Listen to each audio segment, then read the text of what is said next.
10 seconds. Rahmatullahi wa barakatuh. Bismillahir Rahmanir Rahim.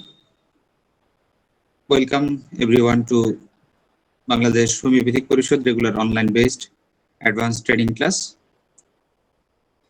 Dear homeopaths, our today's topic is homeopathic approach to diabetes mellitus. Our guest is Dr. Sheikh Faruque, Elahee, President, Bangladesh Homeopathic Parishad. Dear sir, please continue your today's topics discussion. Thank you. Yes, thank you, Dr. Anwar Pathwari. Dear sitting in front of me, consisting of homeopathic students, practitioners, and I believe some teachers as well. Assalamu alaikum wa rahmatullah. Good evening, adab. Let us start our topics today. Diabetes mellitus, homeopathic approach. It is a very important subject and it is very much prevalent all over the world among populations, both poor and rich. And when we practice homeopathy, many patients come to us for treatment of other conditions, but with diabetes as well. So we need to know this subject as much as possible so that we can give better care to our patients. That's why I chose this subject, diabetes mellitus. I'll try to discuss it as much as possible, as widely as possible, but also to the point, because you must understand what I say.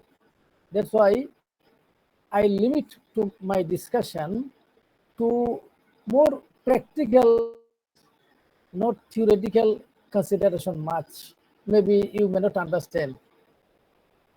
And at the end of my topics, we'll discuss the homeopathic view of diabetes mellitus as a disease condition and as a homeopathic chronic disease, how to tackle it with our homeopathic medicines.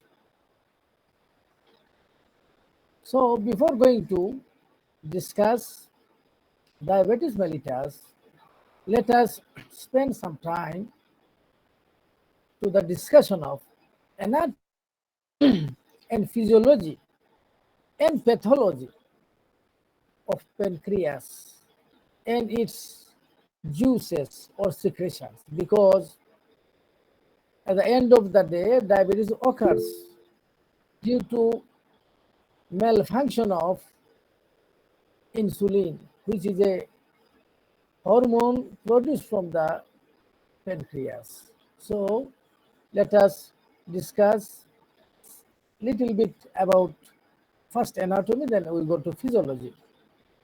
Here you see the picture. This is a big liver, you can see, and it is divided into two lobes. This is left lobe, this is right lobe. And you can see from left lobe, because liver secretes bile, liver produces bile, that this bile is collected by the hepatic duct. From left lobe of liver by left hepatic duct, this is on left hepatic duct, and from right lobe, right hepatic duct. These two ducts come together to join, making common hepatic duct. This common hepatic duct flows down to be joined with gallbladder and its cystic duct. This is gallbladder, which collects the bile secreted by the liver. So this gallbladder contains bile, and this bile is coming through this cystic duct. This cystic duct and common hepatic duct, they join together to form, this is called common bile duct, or we say CBD, common bile duct. This common bile duct, it comes down and down and down to open into duodenum. But just before opening into duodenum, it joins with another duct. You see, this tongue-like structure is called pancreas. Pancreas has three parts. This is tail of the pancreas, and this is head of the pancreas, and in between there is body of the pancreas. And all pancreas, it secretes some juice or some secretions. So these secretions, particularly the exocrine, we'll say afterwards, this exocrine secretion is collected by this is called pancreatic duct, or MPD, main pancreatic duct. This duct comes to join with the common bile duct, and jointly they opens into the first part of the duodenum. This is duodenum. And then this juice mixes with our food materials and helps in digestion. So this is what I said. This is called exocrine secretion of pancreas. Now, we must say pancreas is a mixed gland. It is a double gland. It has exocrine portion and endocrine portion. Exocrine portion is 99%, endocrine only 1%. This 1% endocrine, this is called islets of Langerhans. Okay, just see here. This is pancreas. As I said, this is the tail of the pancreas. This is the body of the pancreas. And this is the head of the pancreas. And from all over the pancreas, this duct collects the secretions coming to meet with the, as I said, common bile duct and opens into, this is duodenum, and mixes with our food materials. So this is pancreatic duct. Now, this is called exocrine portion of pancreas. I said pancreas is a mixed gland. It's a double gland. Like, say for example, thyroid gland. This is one type, only endocrine gland. There is no exocrine. Say parathyroid gland, only endocrine, no exocrine. Pituitary, only endocrine, no exocrine. But pancreas is a special gland. It has both exocrine. Exocrine means it produces some juice which goes to the through a duct and opens into a cavity. This is called ducted gland. This is ducted gland. Exocrine gland is ducted gland or gland with duct. So you see pancreas has a duct, so it is exocrine. And endocrine means the glands without duct. It will secrete its secretion which will directly go to the blood without any duct. That is called ductless gland, endocrine gland. So funny, in pancreas there is ducted gland as well as, you see, this is a section, cut section of pancreas. And you see, these are the exocrine glands, which produces digestive secretion. And in between there are small islets, like island, and it contains some endocrine cells. So we say pancreas is a mixed gland. It has exocrine gland as well as endocrine gland. Here also you see, these are all exocrine glands. This round with the opening. You see, there is a duct inside. These are exocrine, and there are spots of endocrine cells. These groups of endocrine cells in the pancreas is called islets of Langerhans. You see, it is written here. Islets means island.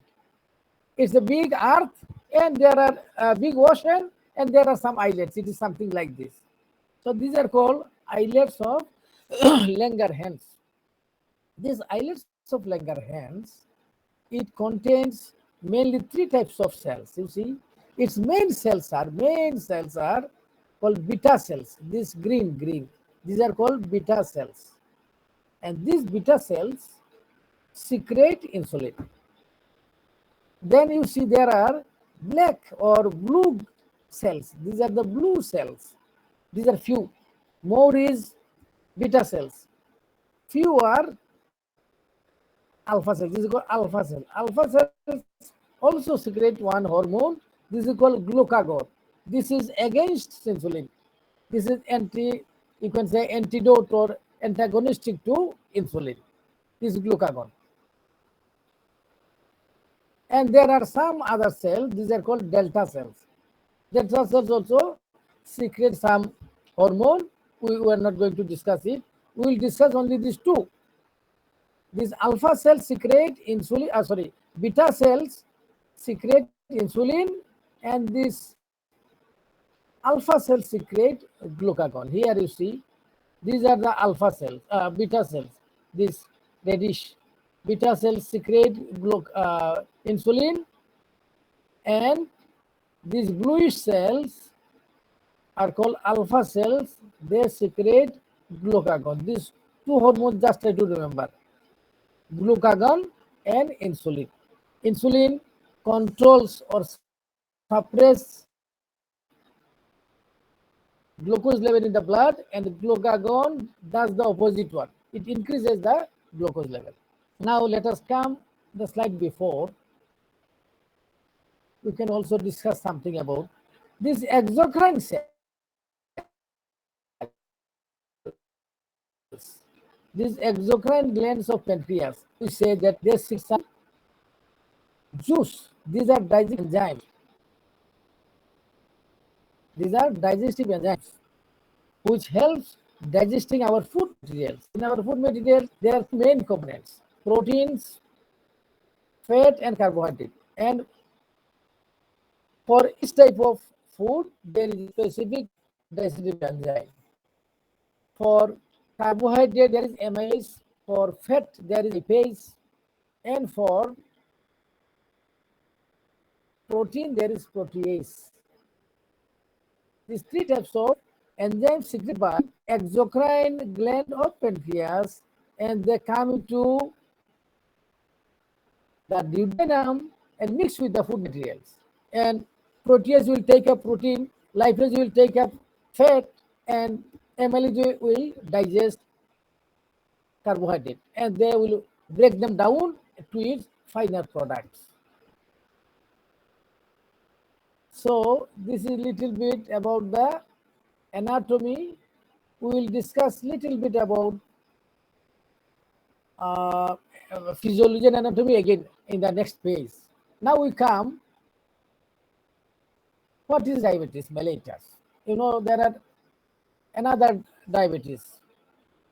This is called diabetes insipidus. There is another diabetes. Diabetes insipidus. Diabetes insipidus also was due to deficiency of another hormone. We will discuss after, but this is not here. Here we will see diabetes mellitus. You can say mellitus or mellitus.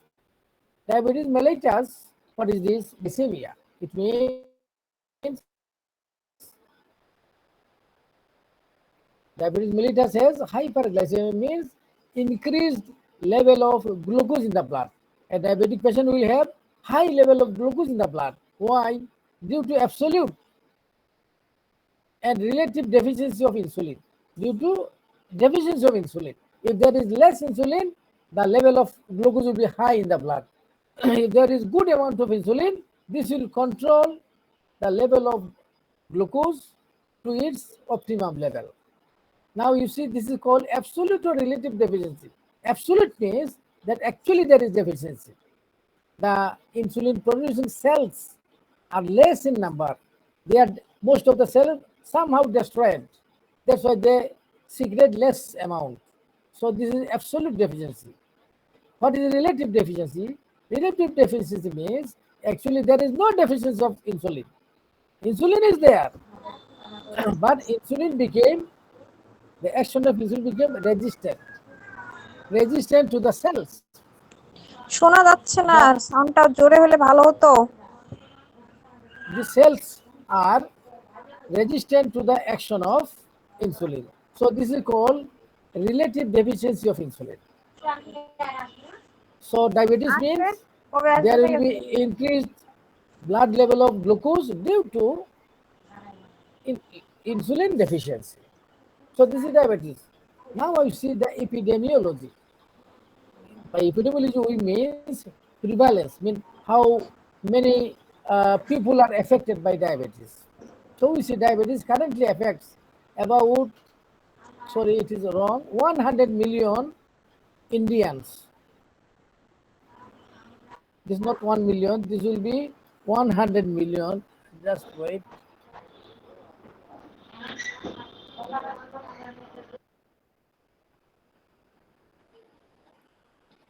So there are about 100 million of Indians.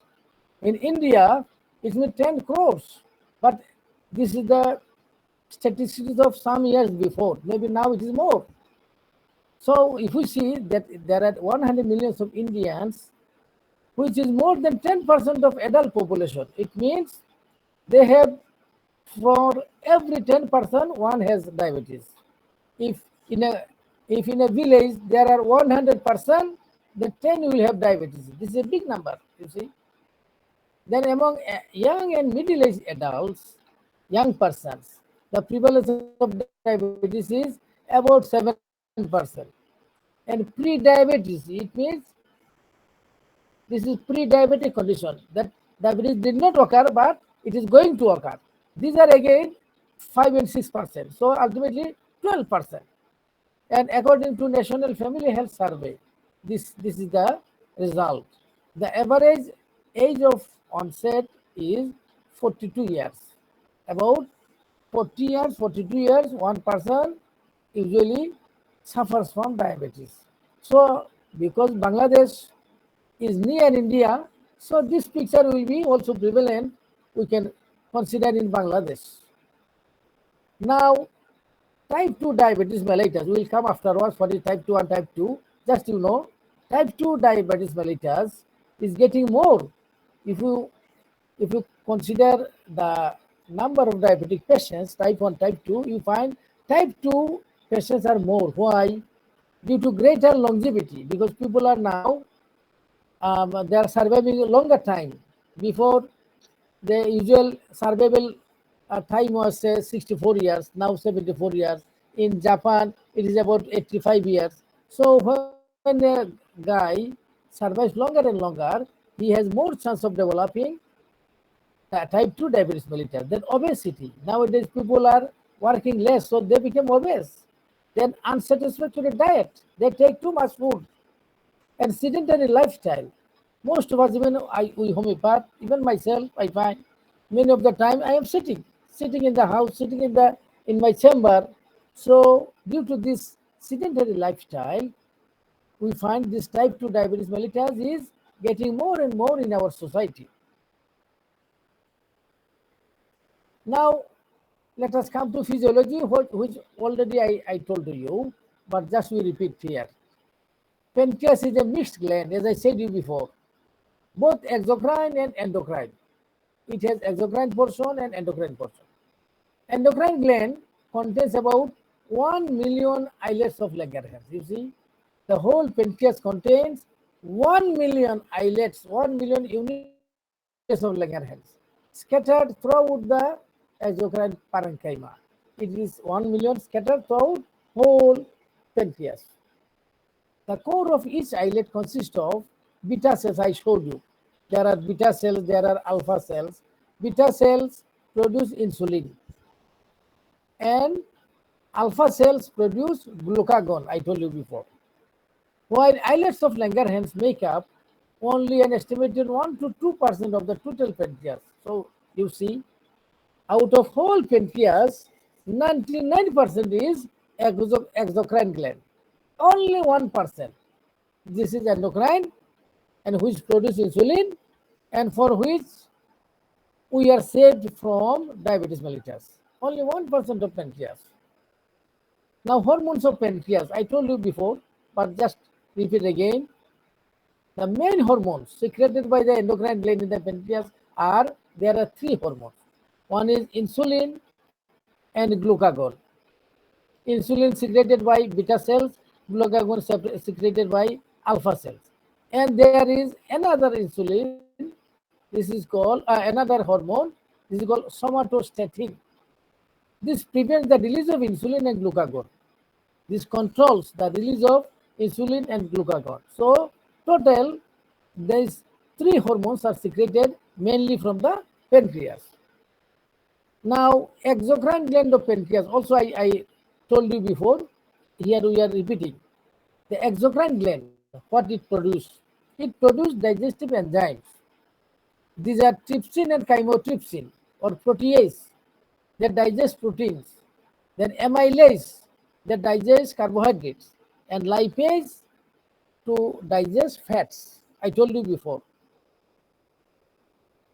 Now, let us discuss a little bit about how blood glucose level in our circulation is maintained.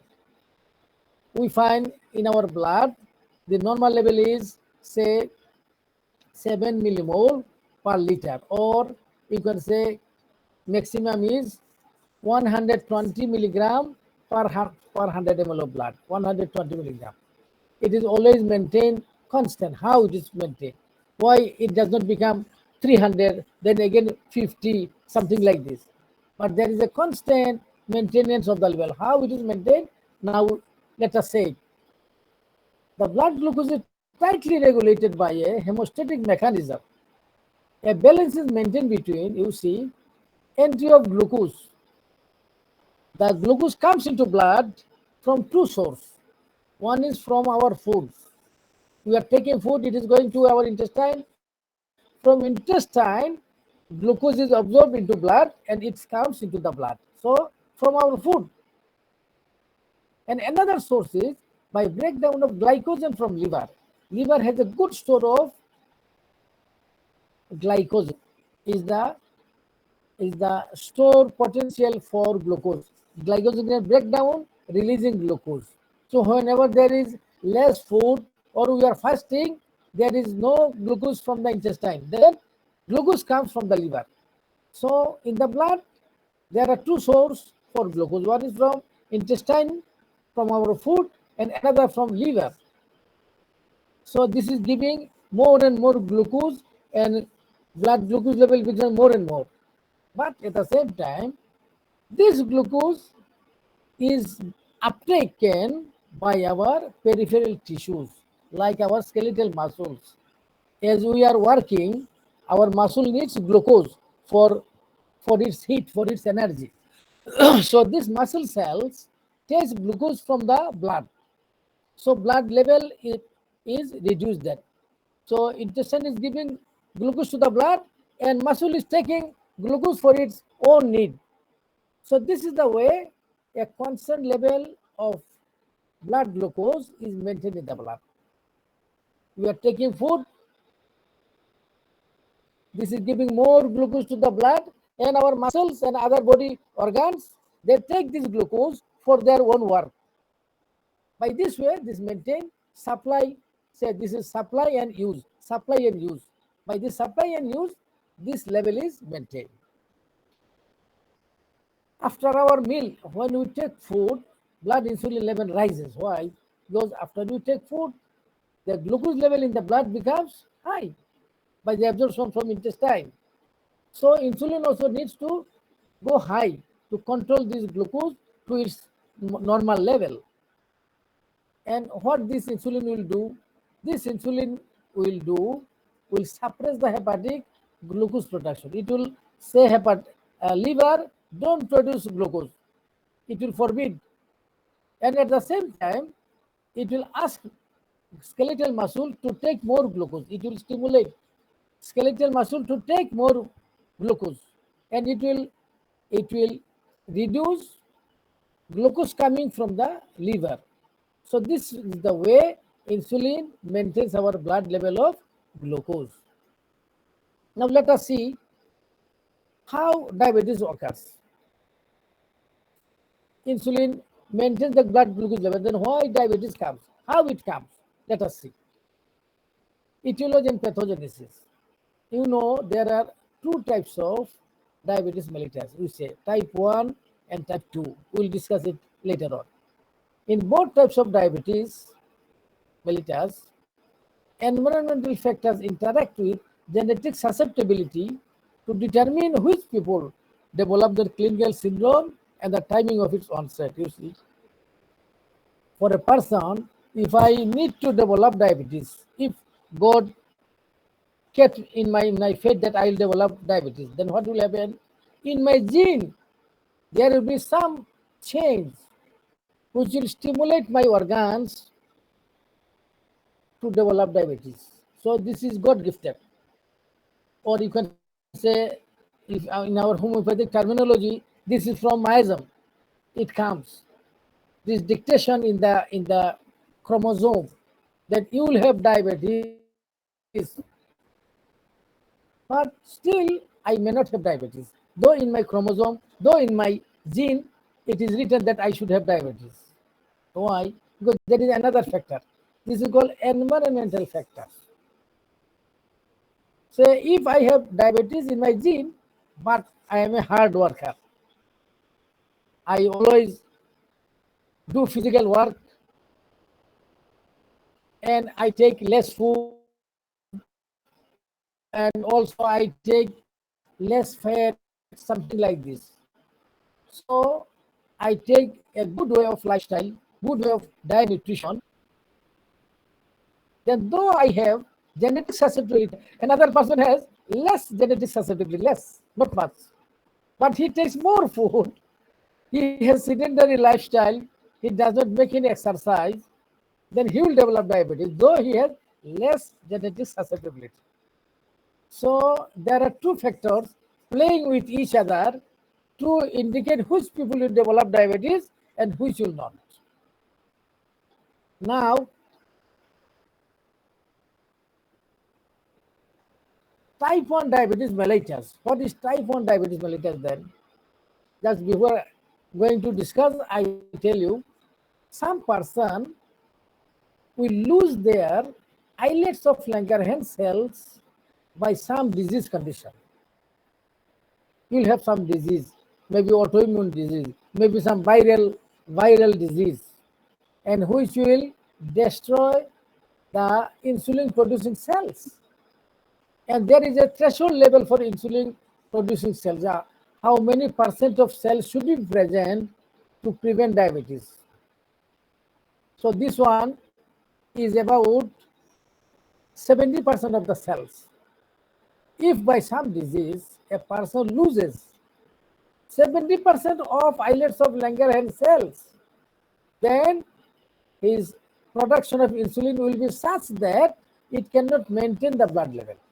Then he will have diabetes. Why this diabetes occurred?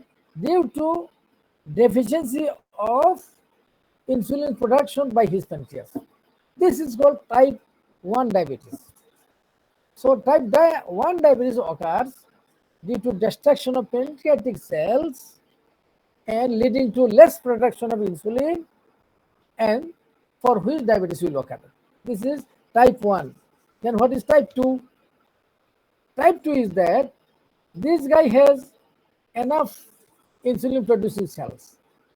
Then you will ask, then why he will develop diabetes mellitus? Because his body develops resistance to the action of insulin. Before, say for example, 1 ml of insulin was enough to maintain, say for example, 500 gram of glucose in the blood. Now, due to resistance, 1 ml of insulin is not enough. It needs 10 ml of insulin to control, say, same amount of glucose, because his tissue becomes resistant to the action of insulin. So little insulin is not enough. That's why he needs more production of insulin. Now he'll go on producing more and more, and time will come that he cannot produce so much insulin to overcome this resistance. So there will be a relative deficiency of insulin. That's why he will develop diabetes mellitus. This is type 2 diabetes mellitus. So type 1 is absolute deficiency of insulin due to destruction of pancreatic cells. And type 2 diabetes mellitus is relative. It is mainly due to resistance of the tissues developed against the action of insulin. And also, of course, because it is pushing the insulin producing cells to produce more and more, the cell will be ultimately exhausted. And also some cell will be destroyed. And if this destruction exceeds a level, then this type 2 diabetes mellitus again will develop type 1 diabetes. He was type 2, but now he will become type 1 because he lost so many pancreatic cells by overproduction due to this resistance. You see? So this is type 1 diabetes, this is type 2 diabetes. This one you must understand to manage our patient, because you will find many of the patients coming to us, to our homeopathic treatment, most are type 2 diabetes mellitus. You find less number of type 1. Okay. So you see, he says 20% of type 2 patients will ultimately develop profound insulin deficiency requiring insulin and will convert to type 1. So you find a good portion of type 2. Usually type 1 diabetes, I'll tell you afterwards, it occurs in younger age. You find a boy of 15, he has diabetes. You can say without anything, when you think that he has type 1 diabetes, because in this age, he will have maybe some viral fever or something which destroyed his pancreatic cells, and he developed type 1 diabetes mellitus. So a younger person, a boy or a girl of 15 years, if she has diabetes, it is type 1. But mostly after 40 years of age, if somebody develops diabetes, you find mostly they are type 2 diabetes. But say he is suffering from type 2 diabetes for 30 years. He started from 40 years, now he is 70 years. Now he lost so much of pancreatic cells, this type 2 diabetes. He lost many pancreatic cells. Now from type 2 he became converted into type 1 because he lost so much cells that the insulin produced by the little amount of cells not enough to maintain his blood glucose level. So type 2 became type 1 in the later life. So you find a person was taking tablets and tablets to maintain his diabetes. It was all right. But now this tablet cannot be enough for him. So he needs insulin. So it means he was type 2, now he is converted into type 1 diabetes mellitus. I hope I could have made you understand. Now we come the type of diabetes mellitus. I already told you half. Still we are going. Etiological classification. We can say diabetes are 4 types.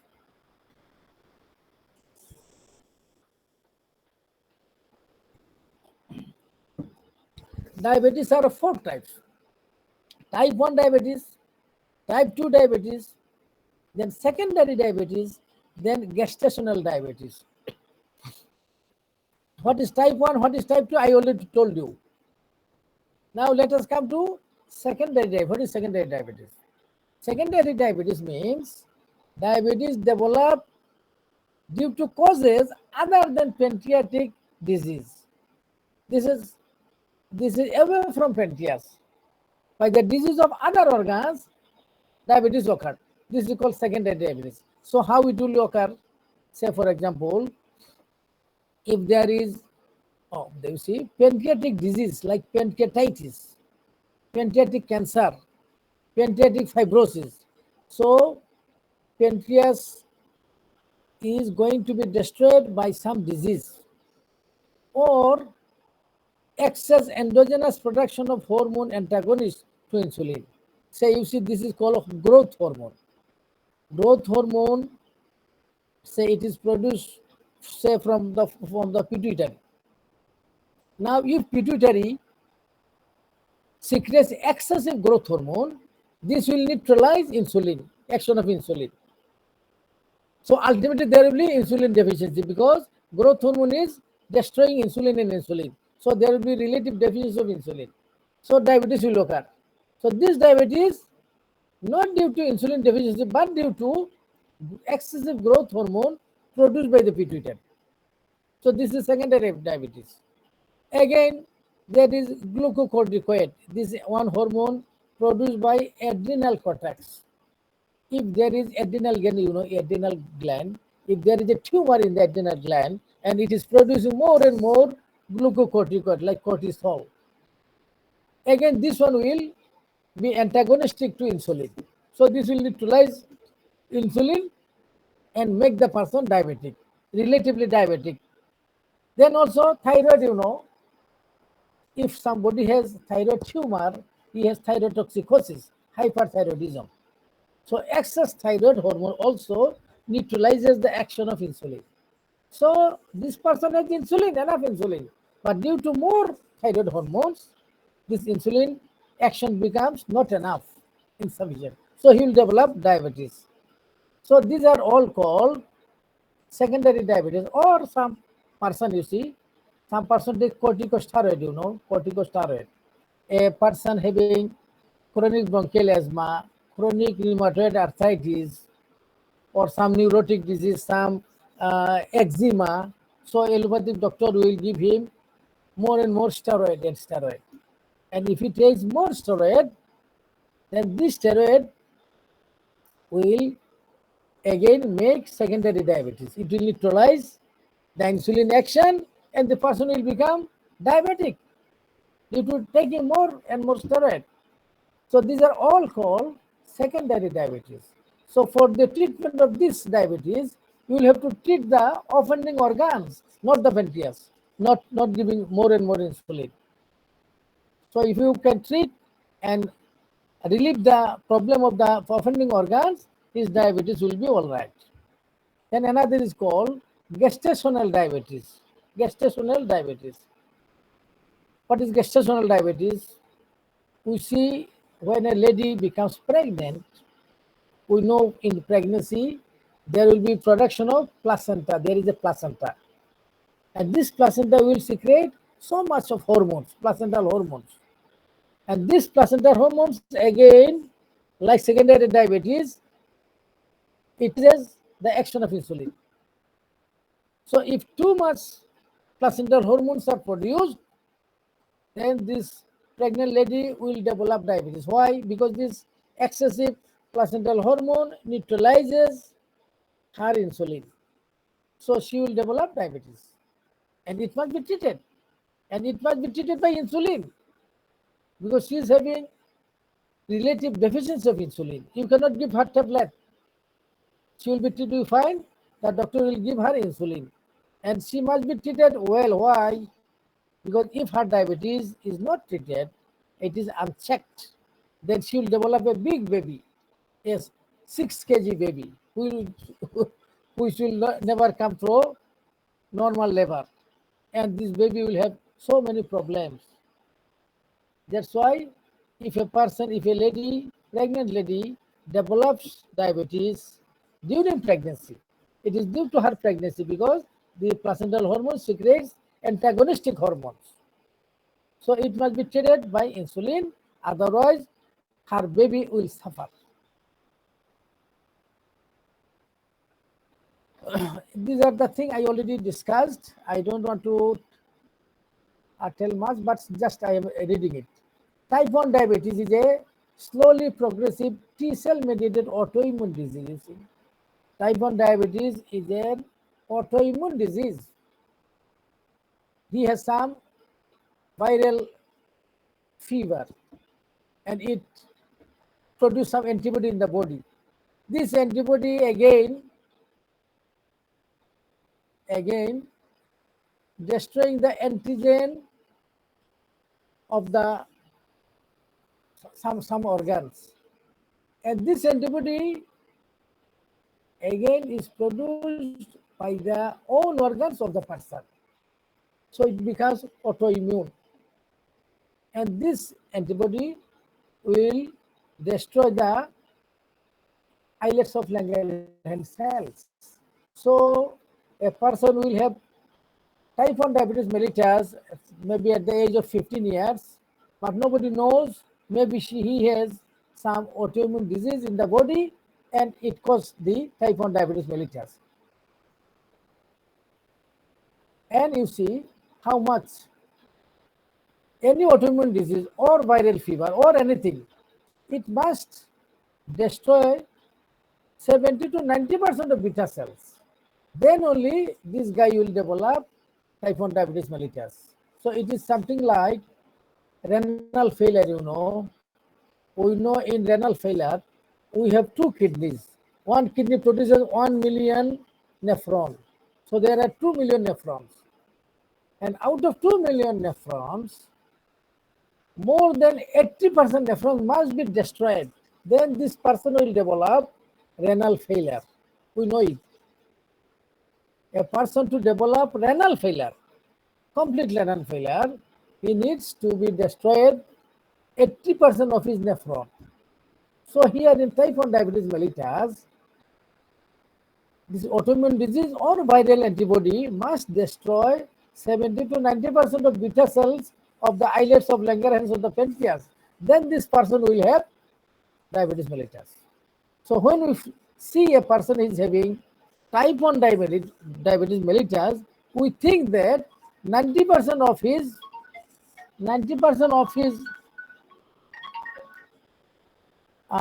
beta cell already destroyed.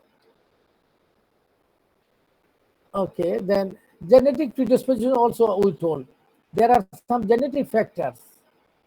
1/3 of the type 1 diabetes mellitus has genetic factor to develop this diabetes mellitus.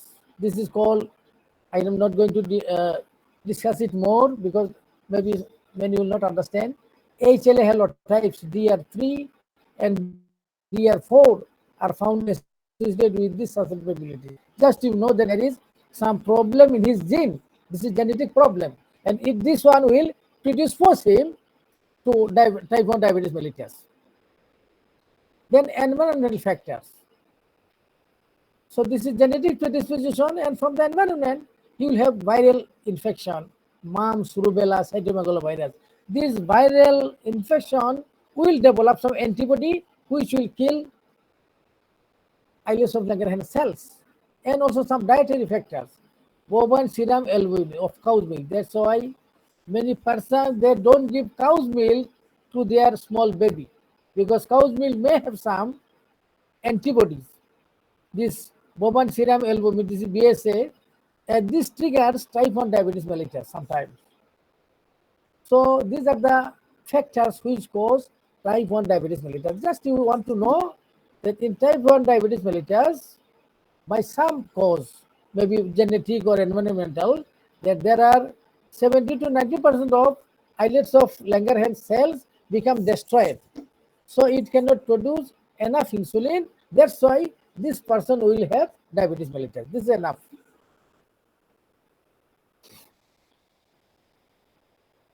Now, risk of developing type 1 diabetes mellitus in a family of first degree relatives. This is a statistics you see. If you have twin, if there are twin brothers, if they are identical, if one develops diabetes, type 1 diabetes mellitus, other will have 35% chance to develop it. If they are not identical twin, one develops type 1 diabetes mellitus, other will have 20% chance. If father has 90%, mother 3%, both parents 30%. If both parents are type 1 diabetes mellitus, then their children will have 30% chance of developing type 1 diabetes mellitus. So this is just some statistics. Now let us come to type 2 diabetes mellitus. I already said, but still just some recapitulation. Type 2 diabetes mellitus is more complex than type 1. Type 1 is simple. Why? Because the enough number of cells are destroyed. That's why type 1 diabetes. But for type 2, there are more complex things. Why? Because there is a combination of insulin resistance in the liver and muscles, together with impaired B cells function leading to relative insulin deficiency. So for type 2 diabetes mellitus, two factors work. One is insulin resistance. Our tissue develop insulin resistance to insulin action. So more insulin is needed to work. And if there is not more insulin produced by pancreas, he will have diabetes. And again, his beta cells become impaired. It cannot secrete enough insulin by some problem. It has some endogenous problem which cause it to produce less insulin. So in one side, there is resistance to insulin. In other side, the beta cells cannot produce enough insulin. These two combines to produce type 2 diabetes mellitus. But type 2 diabetes mellitus, main is insulin resistance. You just keep in mind. The most important factor is insulin resistance. And here we homeopath, we can help the patient. And here allopathy has little chance to cure or relieve this insulin resistance. So if we can relieve the insulin resistance, then we can cure a case of type 2 diabetes mellitus. Just keep in mind. Type 2 diabetes mellitus has two factors. One is insulin resistance, another is less production of insulin from the beta cells. In the beginning, actually, insulin resistance comes first. A person, say for example, develop insulin resistance. His tissue develops insulin resistance. Then he will need more insulin. Before 10 ml of insulin was enough. Now he needs 20 ml of insulin. Now as long as his pancreas can supply 20 ml of insulin, he will not have diabetes. But when it will fail to supply enough insulin, then there will be diabetes. It is like this. Second thing, his beta cells will be tired. And ultimately his beta cells cannot also produce enough insulin. So his beta cells cannot produce enough insulin and there is resistance to insulin. These two will cause type 2 diabetes mellitus.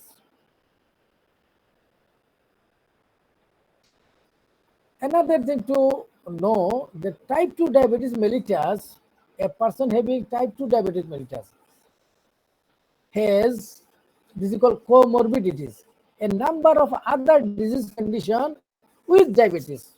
Diabetes does not come alone. It brings other diseases. If you find a person having diabetes 2,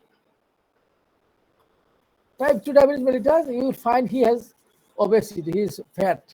You will have hypertension, blood pressure. He has dyslipidemia, very high cholesterol in the blood, all of which predisposed to cardiovascular disease.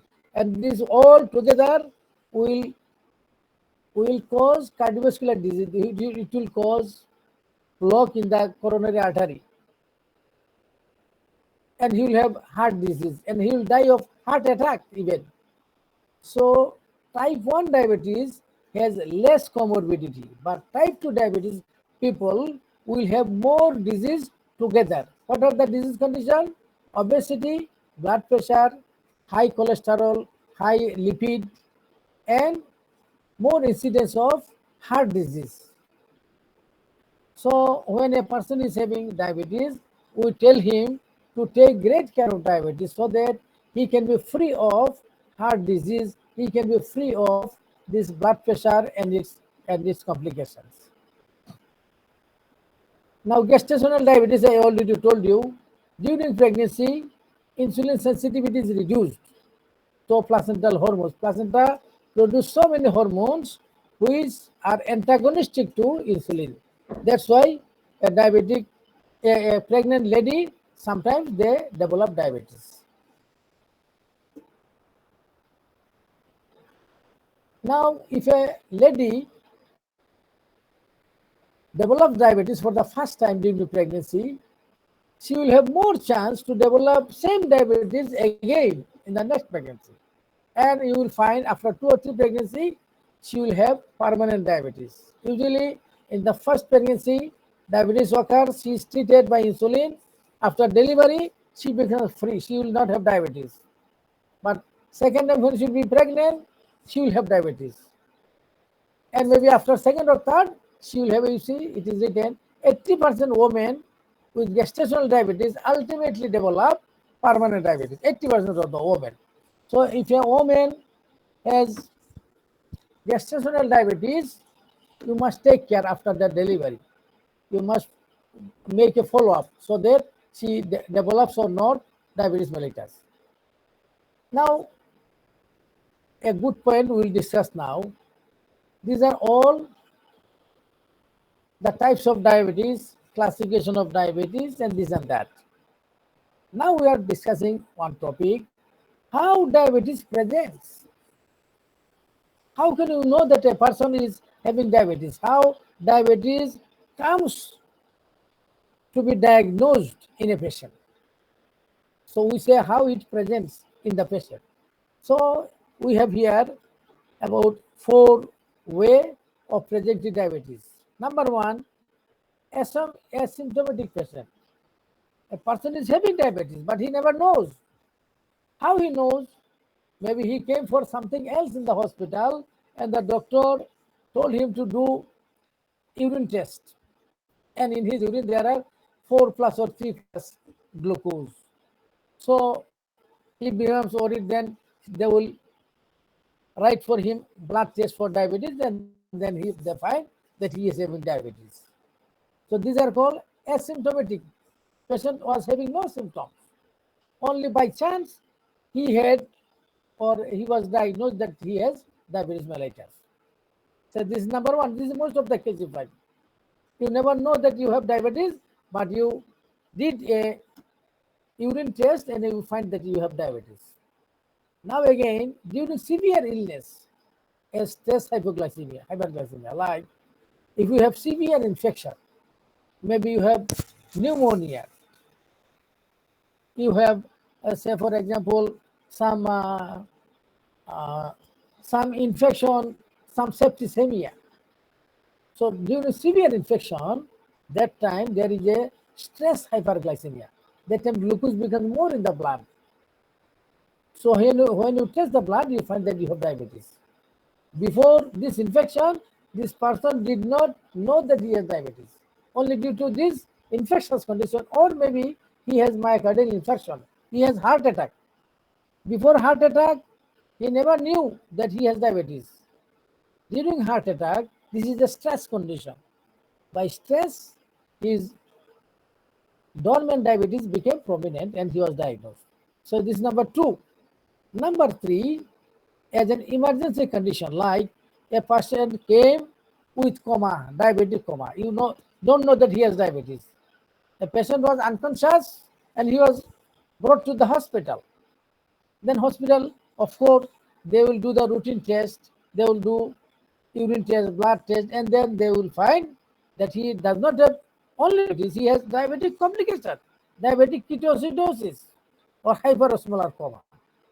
So this is the 3rd way in emergency. And fourth is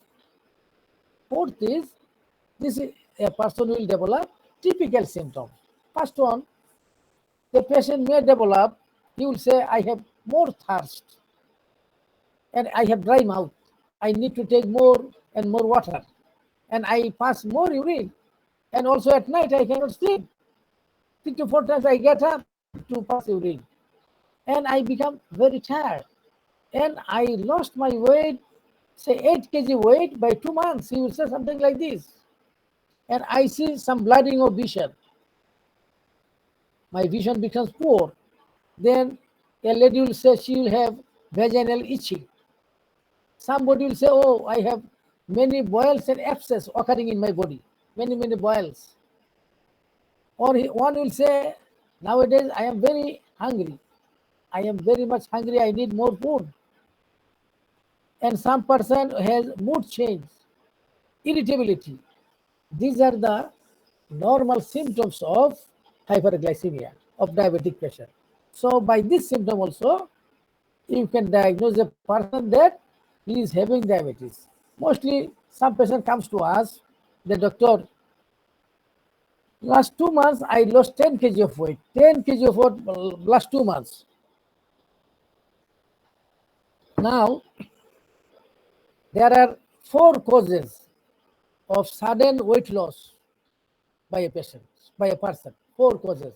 If a person comes, I lost too much weight in a little time, then we suspect number 1, he has diabetes, because diabetic has this sudden loss of weight. Second thing, he may have cancer. Cancer will lose your weight. He may have thyrotoxicosis. If you have thyrotoxicosis, it will take up your weight. You will be losing weight, losing weight. And then some nutritional cause. So diabetes is one of the first thing we think that this person lost his weight due to diabetes. So just you send his urine or one fasting blood sugar, and you know that he has diabetes. Or sometimes a person comes, oh doctor, I develop so many boils and abscess in my body. Sometimes in the leg, sometimes here, sometimes there. More and more boils and abscess. This is also one sign of diabetes mellitus. Then a person will say, I feel much tired. I was not having tiredness before. Now I have too much tired. And I feel much thirst. And I need to take more water and passing more urine. So these are the signs you can consider, and if you can investigate his urine and blood, you'll diagnose him as diabetes. So these are the way diabetes presents. Number 1 is he will be asymptomatic, no symptom. Second, he came for something else and you diagnose it. Third, in some emergency condition. And fourth is by these typical symptoms. So this is the way we say a diabetic patient presents.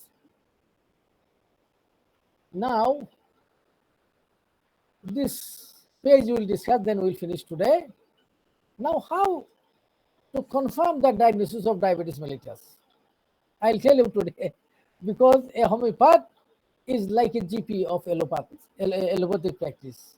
We homeopath, we are like GP, because we'll have to deal with all patients, all types of patients. We have no specialty. We treat psychiatric case, we treat skin case, ENT case, nephrology, cardiology, neurology, everything. So it is like an allopathic GP. So you should know to diagnose some cases easily by little tests, not by many tests. Many tests will be suggested by the specialist, but as a GP, we need to know the core test, the most important one, to diagnose something. So how you will diagnose the diabetes? Confirmed by a single test. You will send the patient for a single test and you will diagnose him as diabetes. So if I say, before going here, before going to this page, I tell you, if a person comes with such symptoms, as I told you, like this, he has more thirst, taking more water, he is having more urine, and tired, he has lost weight, and he has many boils, abscess, something like this, you send him for a single test. This is called RBS, random blood sugar, but only, right? Random blood sugar, and send random blood sugar means anytime. He will go now and make the test and come back to you. Now you will find his blood sugar is more than 11. Enough, finish.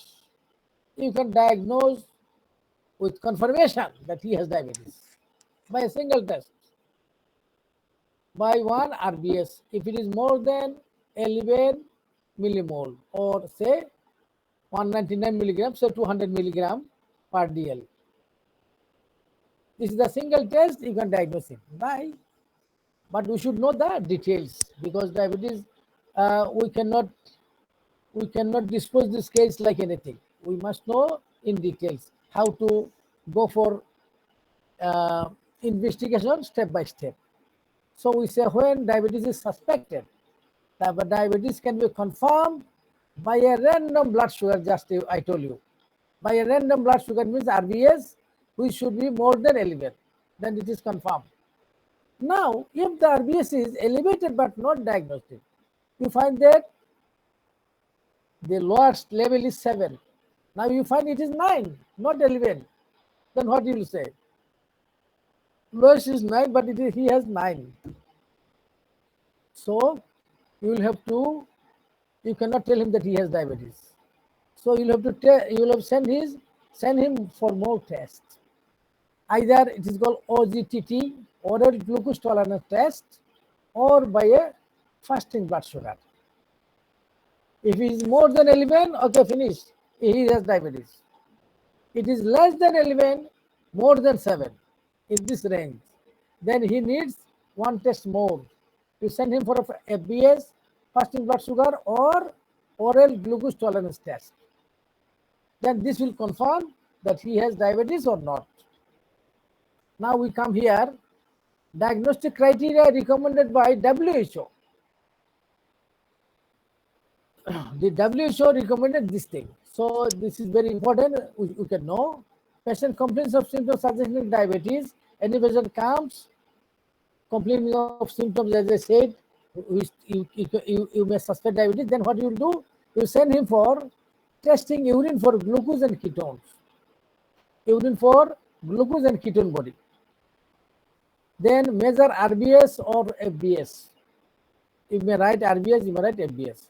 Now diagnosis will be confirmed if FBS, fasting blood sugar, more than 7. Okay, he has diabetes. Fasting blood sugar, more than 7, there is no other question. He has diabetes. RBS, more than 11, he has diabetes. Okay, so this is very simple. Or for more elaborate tests, you can send him for, this is called OGTT, oral glucose tolerance test. What is this? First I tell you, then I show. He must follow this thing for this test, OGTT. Unrestricted carbohydrate diet for 3 days before rest. He will take his usual food. He takes sweet, okay, take sweet. He takes pulao, biryani, okay, take pulao, biryani. Unrestricted for 3 days. Then the night before the test, he will fast. He will not take any food, at least 8 hours before the test. Say if he makes the test 8 o'clock in the morning, so 12 o'clock night, after 12 o'clock, he will not take any food. He will fast.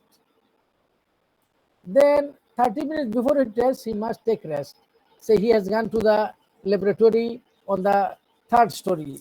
He will go 1st story, 2nd story, 3rd story. He's tired, no. He must take 30 minutes rest. And he must not take any smoking. And seated for the duration of the test. And he will sit and take rest for 30 minutes. Then they will take first one sample. This is called plasma glucose measured before. Then after that, he will be given 75 gram glucose in 250 ml water. 250 ml water, they will put 5 gram glucose and he will drink it. And he will wait for 2 hours. After 2 hours, he will make another test. Okay? One test in the beginning. Then he will be given 250 ml water with 75 gram glucose. He will drink. Then he will wait for 2 hours. Then they will take another test. Now, if the test comes like this, his fasting blood sugar, the first test, it is more than 7. He has diabetes. And after 2 hours, if it is more than 11, he has diabetes, confirmed. But you may find some person has level in between this. If he has, say not 7, he has 8, what you will tell him? Or he has not 11, he has 9, what you will tell him? So we tell it impaired glucose tolerance, IGT, that this person does not have diabetes, but he has pre-diabetes. The condition before diabetes, diabetes purva avastha, pre-diabetic condition. So if he has more than 6.1 and less than 7, he has IGT, impaired diabetes glucose tolerance test. And after 2 hours, he has more than 7.8 and less than 11, we can say he has IGT. So this is the details test, but you just keep in mind this thing. If fasting blood sugar more than 7 and after 2 hours more than 11 or random blood sugar more than 11, confirm this guy has diabetes mellitus. We will finish now just this page. Advice to patient with IGT. Now you will find a person having IGT, this thing. As I told him, he is not diabetic, but he is pre-diabetic. So what advice you will give him? So you must know that a pre-diabetic has every chance to develop diabetes today or tomorrow or day after tomorrow. So you must give him enough advice so that he takes care so that he does not develop diabetes. He may avoid diabetes if he takes good care of lifestyle. So what you will do? This patient have an increased risk of progression to type 2 diabetes mellitus and increased risk of macrovascular disease. So there is evidence that lifestyle advice recommended for patients with type 2 diabetes mellitus will reduce the risk of progression in IGT. So you will give IGT patient same advice which you give for type 2 diabetes mellitus. What we will give? We tell him about his diet, we tell him about his exercise, we tell him about his smoking and his other life activities. We try to control it for diabetes, type 2 diabetes mellitus. Same advice you will give for IGT patient. Then maybe he may avoid to develop diabetes in the afterwards. So I think we just let me see. Yeah, this page also let us see. Let us finish. The clinical features of diabetes. The normal clinical features on diabetic patient. I told you before. Thirst with dry mouth. He will have dry mouth. He will have polyuria. Frequency of urine. Every 1 hour, every half an hour he goes to urine. Nocturia, night urine. He will wake up 3-4 times to pass urine at night.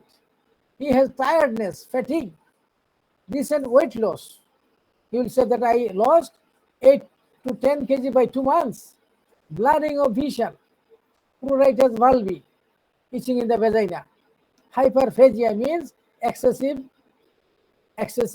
appetite, excessive hunger. Then predilection for sweet food.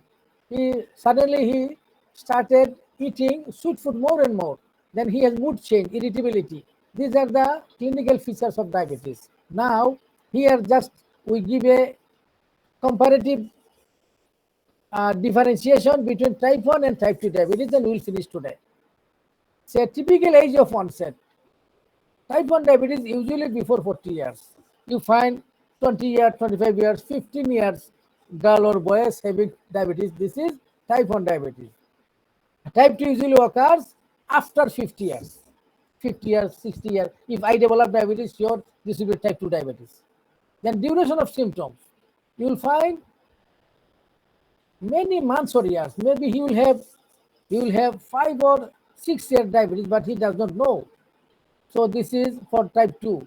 But type 1, it will develop suddenly. It will not give you much time. It suddenly develop only weeks. Then body weight. In type 1, it will be normal or low. But in type 2, usually they are obese, they are fat. Ketonuria, we will discuss afterwards. Ketonuria in type 1, it will develop, but in type 2, no. Rapid death without treatment with insulin. This type 1. Type 1 will die very fast if you don't give him insulin, or if you fail to give him insulin, he will die. But type 2 will not die. He will live with some problem without insulin. Autoantibodies. Antibodies is more in type 1. In type 2, is it not? There is no antibody. It is not caused by any viral fever or antibody. Then diabetic complication and diagnosis. When the patient comes, you will find 25% patient develops complication. You will have renal problem, you will have heart problem, you will have stroke for type 2. But usually type 1, there is no complication because he does not have time to develop complication because he lives only by weeks. So he comes. That's why you don't find complication when he comes first in case of type 1. But in type 2, there you find the patient came and you investigate his kidney, you find his creatinine in his mouth.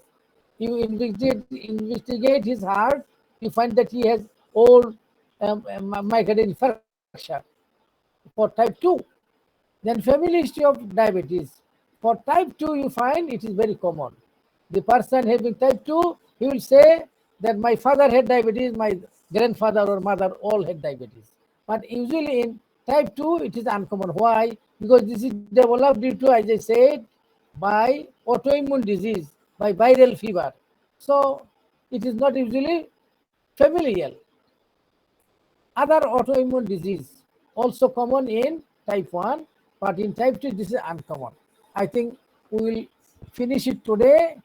Next day we'll discuss about acute emergencies and so many other things from next day. So today what we discussed, just I give a small, we discussed about anatomy and physiology of pancreas.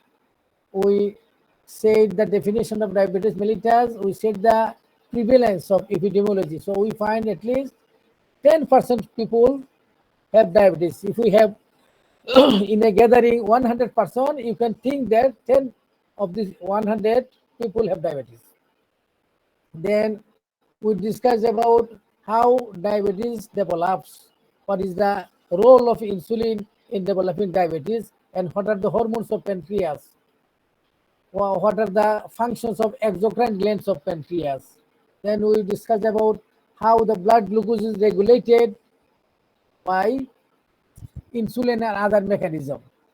Then the pathogenesis and etiology of diabetes, then type of diabetes, type 1, type 2, secondary diabetes, gestational diabetes. Then we discuss about type 1 diabetes, type 2 diabetes, also gestational diabetes. And we discuss how a diabetic patient usually presents when he becomes a patient, how he presents. So there are 4 ways of presentation. Then we discuss how to diagnose a diabetes case, what are the tests. Then we discussed about advice to patient, and we discussed clinical features of diabetes and how can you differentiate between type 1 diabetes mellitus and type 2 diabetes mellitus. And next day, inshallah, we will discuss about acute emergencies of diabetes. Thank you very much. I think the floor is open for your question and commentary. Assalamu alaikum wa rahmatullah wa ma tawfiqi illa billah. I am putting the microphone to Mr. Anwar Patauri to conduct this question and answer session. Thank you very much, sir, for your valuable and very wonderful discussion. Anyone ask if you ask any question, you can throw your question. Anybody else? Or commentary, when you can make some commentary how to improve this lecture.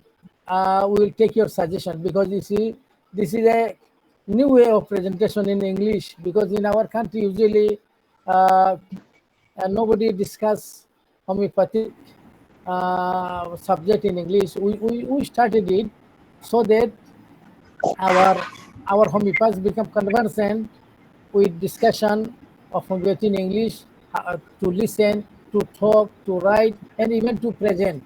So this is new. That's why we don't expect that too much people will be in our class. But I hope those who are available here, they will benefit themselves. So you can discuss in Bengali, no problem. I give you this privilege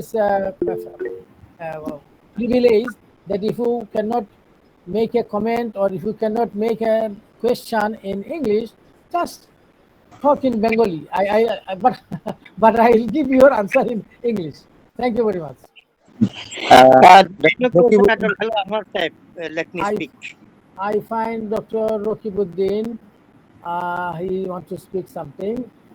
You can unmute your microphone and talk. Thank you, Dr. Rokibuddin. Yes. No, there is nothing to ask but lecturing. Please give your credential, your name and what you do, then you talk. That is not necessary. I am the listener to this meeting. What I do, everything is over now. If you want to see, you can see because you know everything about me. Doesn't matter. Now, I want to say what actually the lecture is very much excellent. Doesn't matter whether you have delivered the lecture in English. It is there because in Bengali it is very much tough to speak regarding the allopathic as well as the diabetes mellitus or other things. Lecture is excellent. I think will be very much beneficial such type of lecture in homeopathy because we are not actually much listener to the class with these sorts of knowledges. Thank you very much. And before Welcome. that, when you are supposed to speak in the next week, probably, please let us know. Thank you. Actually, I told you before, our class will be first. We'll deliver the lecture in English, and after we finish our English lecture, next we'll talk the same topic in Bengali.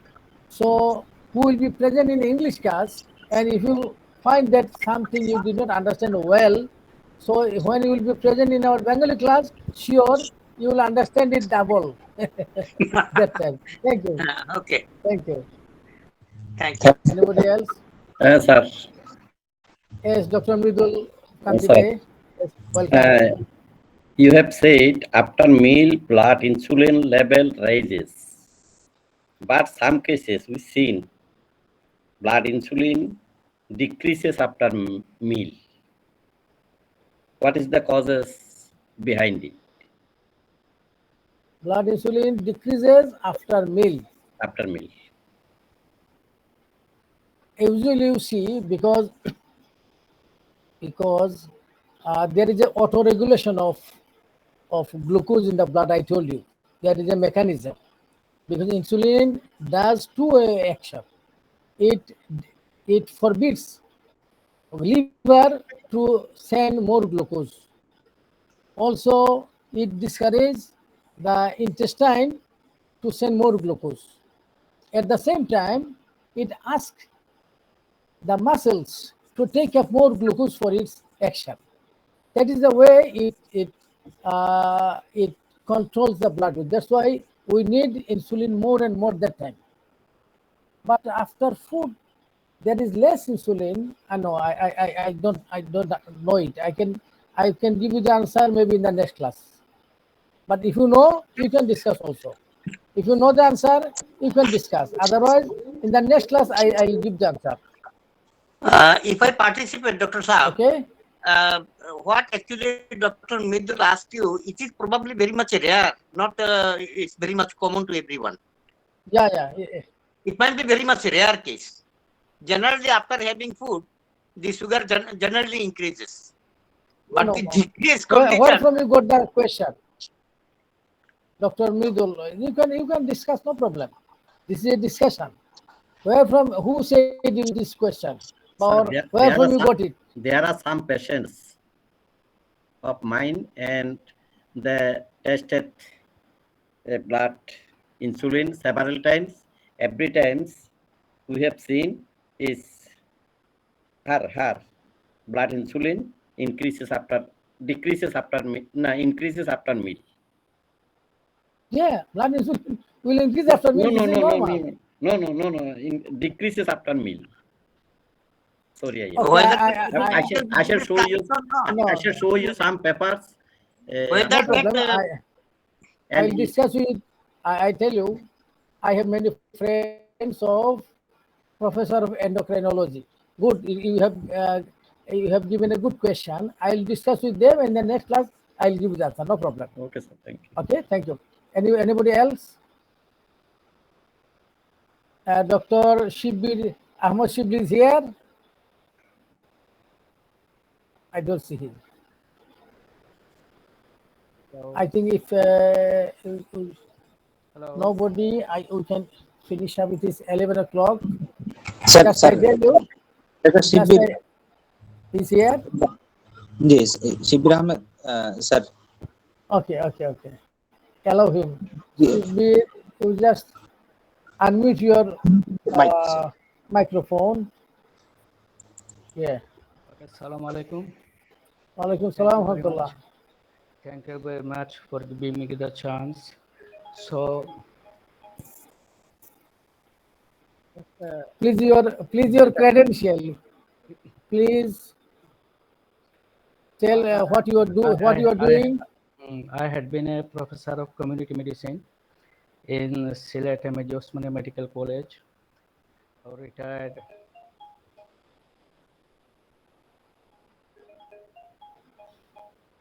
Are you doing homeopathic practice then, So, Professor Sibley? hello. Hello. Yeah. So you can see I am a novice in homeopathy, doing bits of homeopathic practice. Well, to some of my relatives, friends, anyway, I am enriching myself, studying more and more, and getting You are more and more fascinated with homeopathy. That's one thing. So the very question been asked, so just before, so it's yes, it happens sometimes. So I have seen many patients, and it's a peculiar condition. That's a term for it. So some peoples, they have their sugar low even after taking foods. It happens, and that's a specific term. I have simply forgotten it now. Anyway, I hope in the next class we will come up with the answer. That's one thing. Yeah. I appreciate it very much. So this lecture, what you have given now, so it's very conclusive, I say, for regarding diabetes mellitus. So we know many things regarding diabetes mellitus, but so the way you delivered it, so it's anybody can, even a layman can so understand all about diabetes. So thank you very much for making a complex disease very easy. A very complex disease very easy. So it's a quality of you. Every time you do it, difficult things, you make it easy for the listeners. So thank you again. Thank And you, I will sir. love to, Thank you. listen the next lecture. Just so I'll be waiting for it, hungry for it. The other thing that you have Thank you, sir. Thank you. that you have started is delivering your lectures in English. So it's wonderful. It's wonderful. And your English, what I say, is very easy, very simple, very much understandable. Very much understandable.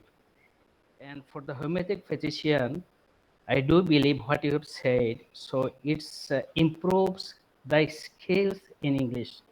English being an international language, I suggested once. So, Faruque bhai, you are giving lectures in say Bengali. Why don't you say publish a book in English? So that would be hugely useful, and you will get international readers. You will get international community, a community there who speaks in English, who understand English. So you will go beyond the Bengali community, and we need to do it. And here's another thing, Bangladesh Homeopathic Parishad. So under whose banner you are doing it. So it's as well will be improving their image. So people far away, the people who don't speak Bengali, they will be, so it's some gems, because theory as well as your own experience, you put in such a nice way. So I think everyone in the world, say beyond Bangladesh and West Bengal, they will be surely benefited from your lectures. So many things to learn there. So what we need to do so linking up with other homeopathic associations in the world, say even in India and Pakistan. and say if they know from Bangladesh, the Bangladesh Homeopathic Parishad, they are learning, e-learning, and such kinds of lectures being delivered in English, you will have an international community of homeopaths, and definitely it's going to improve the image of Bangladesh Homeopathic Parishad. That's one thing. And as well as the image of Bangladesh in international homeopathic community. So I will suggest you need to link up with other homeopathic organizations around the world, at least India and Pakistan, and let them know. So there's programs organized by Bangladesh Homeopathic Parishad. Say every time they are doing this kind of lectures, and even now in English. And I hope the people who will be listening you, they will not miss you. They will not be missing you. They will very much say, attend your lectures. So there's something great for Bangladesh as well as for Bangladesh homeopathic community. And the homeopathic practitioners in Bangladesh, I will request them to listen both the versions, English and Bengali as well. So it will be helping both ways. So one speaker, he already said, he commented, so these medical terms, in allopathic terms, these things, it's easier to give a lecture on English on medical topics rather than Bengali. Yes, of course, that happens. So Okay, thank you. Thank you. I'll be hoping and I wish you will continue with your efforts, and I wish and I request the homeopathic practitioners in Bangladesh, particularly the young ones, the students, to attend both of your lectures, the same topics in Bengali and English. So I wish and I pray for you. Allah subhanahu wa ta'ala give you long life and serve homeopathy by all the means. And being a president of Homeopathic Association, Bangladesh Homeopathic Association, this is a right kind of role you are playing. So taking Bangladesh, the image of Bangladesh, homeopathic community of Bangladesh to a higher and higher level. So thank you very much for initiating the process. Thank you very much. Thank you. Thank you. Thank you very much for your Thank you, wonderful. Professor Rahman Shibli. You know, he is the senior most professor of Sylhet Osmani Medical College, and we are happy that he's practicing homeopathy and he's giving free medicine to poor, and it is very encouraging to see a professor of allopathic medical college of such level. He encouraged homeopathy and he practiced homeopathy. Thank you very much, and we hope you'll be in our class afterward. I think there is another one, Dr. Shahidul Kabir and Gulam Rabbani. They raised their hand. So if you are still here, you can talk. Dr. Shahidul Kabir, I think he's also on PhD. He's a professor of university, professor of microbiology, and he's studying DHMS. Professor Shahidul Kabir, if you are still here, you can talk. You can unmute and talk. And also Gulam Rabbani, if any of you are present, you can talk.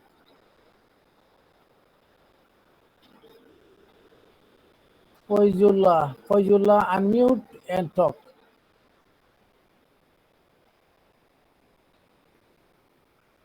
Dr. Anwar Patori, there are 3 persons, Shahidul Kabir, Gulam Rabbani, and Faizullah. To help them to unmute. So you can see. Dr. Faruque, sir. Yes. Can I ask? I am very much interested to know about Dr. Shibli. In which subject is the allopathic line? Number 1, and number 2, why he is so much interested in homeopathy at the end of his life? If Dr. Shibli can tell, I will be very much pleased on him. I think if Dr. Shibir, I can give the answer for you, because Dr. Shibir is professor of community medicine of Sylhet Medical College, and what I know, his father was a very literate person, MA, B.Ed. He was a headmaster of a high school, and he was a very good homeopath, learned homeopath. And while he was a student, his father encouraged him to uh, to learn homeopathy. But that time he did not follow the advice of his father. But after his father died, then he was too much shocked, and he took the advice of his father and he started studying homeopathy very, very seriously. Not now. So it is about 20 years before. He's not new. And he started practicing. He has two big hospitals in Sylhet, two big